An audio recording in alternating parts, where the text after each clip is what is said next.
அவர்கள் மீட்பது என்பது குறித்தான ஒரு நல்ல ஒத்திகையை அனைத்து தீயணைப்பு வீரர்களும் மேற்கொண்டீர்கள். மெய்சிலிர்த்தது, சொல்லுவதற்கு வார்த்தைகளை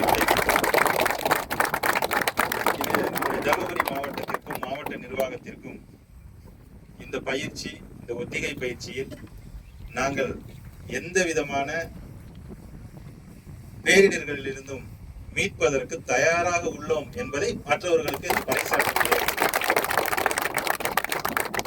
நான் இந்த தருமபுரி தீயணைப்பு மாவட்ட அலுவலர் அவர்களுடைய என்னுடைய அன்பான கோரிக்கை என்னவென்றால், வருங்காலங்களில் நாம் இந்த அளவுக்கு தயாராக இருக்கிறோம். எல்லா விதமான பேரிடர் காலங்களிலும் மனிதர்கள் மட்டுமல்லாது வளர்ப்பு பிராணிகள், செல்ல பிராணிகளை கூட மீட்கக்கூடிய அளவுக்கு தயாராக இருக்கிறோம் என்பதை பொதுமக்களுக்கும் பள்ளியில் பயிலக்கூடிய மாணவ மாணவிகளுக்கும் நம்முடைய பாதுகாப்பு தருமபுரி மாவட்டத்திலே தீயணைப்புத்துறை பொதுமக்களுடைய நண்பன், உங்களுக்கு அனைத்து விதத்திலும் பாதுகாப்பு கொடுக்கக்கூடிய ஒரு தீயணைப்புத்துறை என்பதை நாம் மற்றவர்களுக்கு எடுத்துக் கூறக்கூடிய ஒரு நல்ல தருணங்களை வருங்காலங்களில் ஏற்படுத்துமாறு நான் இந்த தருணத்தில் அன்புடன் குறிப்பாக ஒரு 2 மாதங்களுக்கு முன்பாக ஸ்கூபா டைவிங் மற்றும் அந்த நெட்டு பேர் நம்ம அனிமல் ரெஸ்கியூ நெட் அது இருந்தா நல்லா இருக்கும். நம்முடைய தீயணைப்பு துறைக்கு குறிப்பாக ஒகேனக்கல் போன்ற வெள்ளப்பெருக்கு அடிக்கடி நிகழக்கூடிய இடங்களில் இந்த நெட் மற்றும் ஸ்கூபா டைவிங் இருப்பது நம்மளுக்கு மேலும் ஒரு பாதுகாப்பு, பொதுமக்களுக்கு பாதுகாப்பாக இருக்கக்கூடிய அம்சம் என்று தொடர்ந்து சொன்னார்கள். அதை உடனடியாக சிஎஸ்ஆர் காம்போனன்ட் மூலமா அவர்களுக்கு நான் வாங்கி கொடுக்கும் போது கூட இந்த அளவுக்கு பயனுடையதா இருக்கும் அப்படிங்கிறத நான் பெரிய லெவல்ல எண்ணி அதை கொடுக்கல.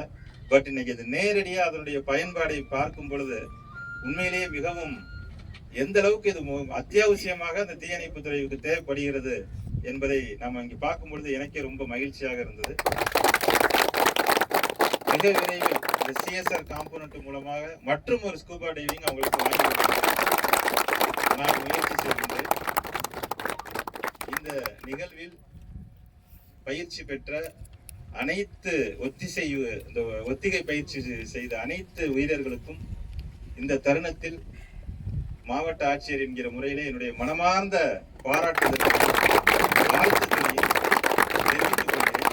இந்த வீரர்களுக்கும் என்னுடைய ஒரு அன்பான வேண்டுகோள் என்னவென்றால், இது ஒத்திகை நிகழ்ச்சி அப்படிங்கிறது மட்டுமல்ல, இந்த ஒத்திகை நிகழ்ச்சி தான் பேரிடர் காலங்கள்ல நம்மளுக்கு மிகவும் ஒரு நம்பிக்கையை கொடுக்கக்கூடிய, இதை நம்ம ஏற்கனவே செஞ்சிருக்கோம், நாளைக்கு நம்மளுக்கு பேரிடர் காலத்தை சொல்ல முடியாது, நீ செஞ்சதுதான்ப்பா, நீ புதுசா ஒன்றும் செய்ய போறதில்ல. அதனால அந்த நம்பிக்கையையும் நிறைய பொதுமக்களையும் நம்ம வளர்ப்பு பிராணிகளையும் இது காப்பாற்றக்கூடியதற்கான ஒரு நல்ல நம்பிக்கையை நமக்கு இந்த ஒத்திகை நம்மளுக்கு கொடுத்துருக்குங்கிறதா இதனுடைய அடி கருத்து.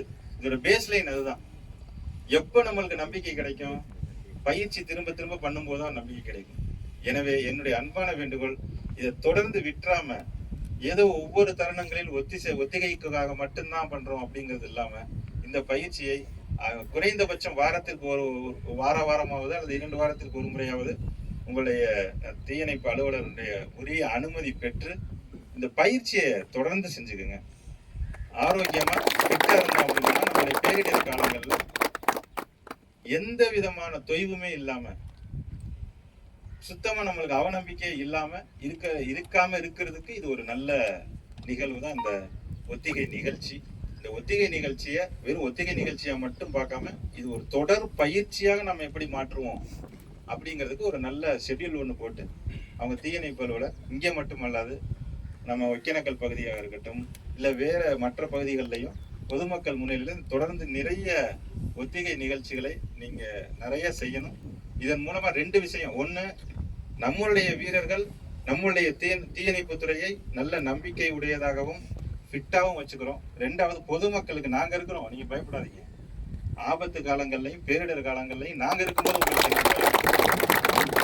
அப்படிங்கிற மாதிரி நீங்களும் உங்களுக்கு ஒரு நம்பிக்கை ஊட்டக்கூடிய ஒரு நல்ல நிகழ்வா இதை தொடர்ந்து மாற்றணும் அப்படிங்கிறது தான் என்னுடைய அன்பான கோரிக்கை. எனவே வருங்காலங்கள்ல இதை தொடர்ந்து முன்னெடுப்பதற்கு மாவட்ட நிர்வாகம் உங்களுக்கு முழு ஒத்துழைப்பு தரும் என்பதை இந்த தருணத்தில் கலந்து கொண்ட அனைத்து வீரர்களுக்கும், குறிப்பாக செல்லப்பிராணி ஒன்று குட்டி, அது பேர் என்ன தெரியும், அதுக்கு என்னுடைய வாழ்த்துக்களை தெரிவித்துக் கொள்கின்றேன். நன்றி, வணக்கம்.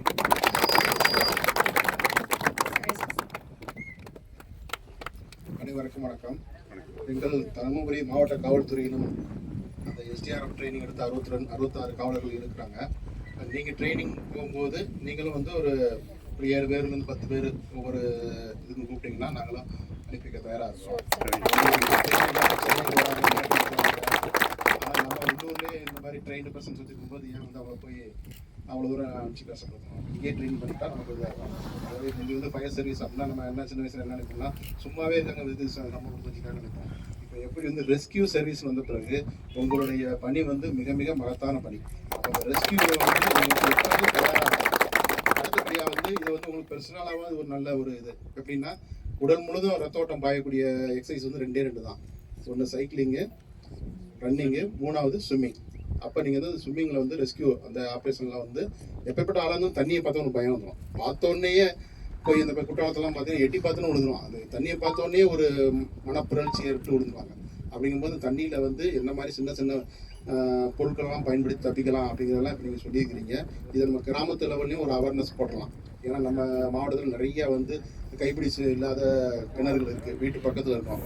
டக்குன்னு யாராவது விழுந்துட்டாங்கன்னா வீட்டில் உள்ள ஆளுங்க வந்து ஒரு காலி கேனை ஒரு கயிறை கட்டி எப்படி அவங்க வந்து மாடு கிட்ட கயிறு வச்சுருப்பாங்க, தூக்கி போட்ட வேண்டியதான். போட்டாச்சுன்னா அவங்க பிடிச்சிக்குவாங்க. அப்புறம் அந்த கயிறோட மறு எண்டை பிடிச்சி இழுத்துட்டாங்கன்னா கரைக்கு வந்துடுவாங்க. அப்புறம் ஆட்கள் இறங்கி அவங்க போய் ரெஸ்க்யூ பண்ணிடுவாங்க. அதனால் சின்ன சின்ன உபாயங்கள்லாம் வந்து நீங்கள்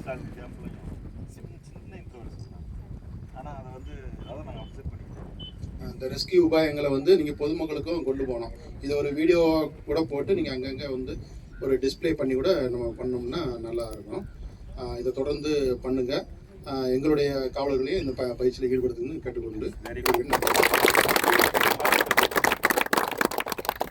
கலை வணக்கம். இப்போ வந்து எல்லாமே லைவாக பார்த்தோம். மிகவும் வந்து மகிழ்ச்சியாகவும் இருக்கிறது, அதே சமயத்தில் ஒரு விழிப்புணர்வாகவும் இருக்கிறது. இதில் நம்ம முக்கியமாக தெரிஞ்சுக்க வேண்டியது என்னென்னா, இப்போ தீயணைப்புத்துறை நம்ம வர்றப்போ மட்டும்தான் இது பண்ண முடியும். ஆனால் இங்கேயே வந்து ஃபர்ஸ்ட் ரெஸ்பாண்டர் அப்படின்னு சொல்லிட்டு நம்ம ஒரு கான்செப்டை வச்சுருக்கோம். அது என்னென்னா, இப்போ விழுந்துட்டார் அப்படின்னா நம்ம அங்கேருந்து வரங்காட்டி டைம் ஆயிரும். அதனால நம்ம ட்ரெயின் பண்ணுறது அப்படிங்கிறது தான் முக்கியமானது. நம்மளே வந்து அவங்கள காப்பாற்றணும் அப்படிங்கிறது டைம் எடுத்துரும். அதுக்கு முன்னாடி அவங்களுக்கு ஒரு ட்ரைனிங் கொடுக்கணும். இங்கே லோக்கலில் என்ன இன்சிடென்ட் இருக்குதோ அதை வந்து உடனடியாக தகவல் தெரிவிக்கிறதுக்கு நம்ம வந்து ஃபர்ஸ்ட் ரெஸ்பாண்டர்னு சில பேர் போட்டிருக்கோம். அவங்க கூட நீங்கள் வந்து கான்டாக்டில் இருக்கணும், எல்லா தீயணைப்பு வீரர்களுமே. அப்படி இருந்தீங்கன்னா தான் ஏதாவது இன்சிடென்ட் நடந்ததுன்னா அவர் டக்குன்னு தகவல் தெரிவிச்சாருன்னா நம்ம ஒரு குறிப்பிட்ட டைமுக்குள்ளார அல்ல கோல்டன் அவருக்குள்ளார வந்து நம்ம அவங்க உயிரை வந்து காப்பாற்றிடலாம். அதனால் வந்து அவங்களே இன்னும் நிறைய பேரை இந்த பொதுமக்கள் இங்கே யார் இருக்காங்களோ ஆர்வம் உள்ளவர்களை நம்ம தேர்ந்தெடுத்து ஃபர்ஸ்ட் ரெஸ்பாண்டர் இன்னும் நிறைய ஆடியோ வந்து சேர்த்துக்கலாம். அதனால் நீங்கள் இன்றைக்கி அருமையாக சிறப்பாக பண்ணீங்க. இதே மாதிரி வந்து எல்லா நாளும் ஒரு நம்பிக்கையை கொடுக்கணும் மக்கள் மத்தியில். சார் சொன்ன மாதிரி அந்த கூடையில் எடுக்கிறதுன்றது வந்து ரொம்ப அது சும்மா சின்ன கான்செப்ட் தான். ஒரு கிணறுல பக்கெட்டில் தண்ணி சேர்ந்துற மாதிரி தான். ஆனால் அது இல்லாதனால நீங்கள் நிறைய பேர் வந்து உயிரை இழக்கக்கூடிய வாய்ப்போ அல்லது நாய்க்கடி படக்கூடிய வாய்ப்புகளோ கிடைச்சிருக்குது. அதை வந்துட்டு இப்போ நம்ம இல்லாமல் பண்ணுறோம் அப்படிங்கிறது இதுதான் முன்னேற்றம். இந்த மாதிரி ஒவ்வொரு விஷயத்துலையும் உங்களுக்கு இன்னும் ஐடியா புதுசாக கிடைக்கும். ஏன்னா இப்போ அந்த கஷ்டத்தில் அனுபவிக்கிறவங்களுக்கு தான் இப்படி இருந்தால் அது நல்லா இருக்குமே அப்படின்னு சொல்லி ஒரு டெக்னிக்கல் விஷயம் வந்து தெரியும். அந்த மாதிரி ஏதாவது இருந்ததுனால ஸ்பெஷலி டிசைன் பண்ணணும்னாலும் நம்ம இன்ஜினியர்ஸ் வச்சு நம்ம டிசைன் பண்ணிக்கலாம். அனைவருக்கும் வாழ்த்துக்கள்.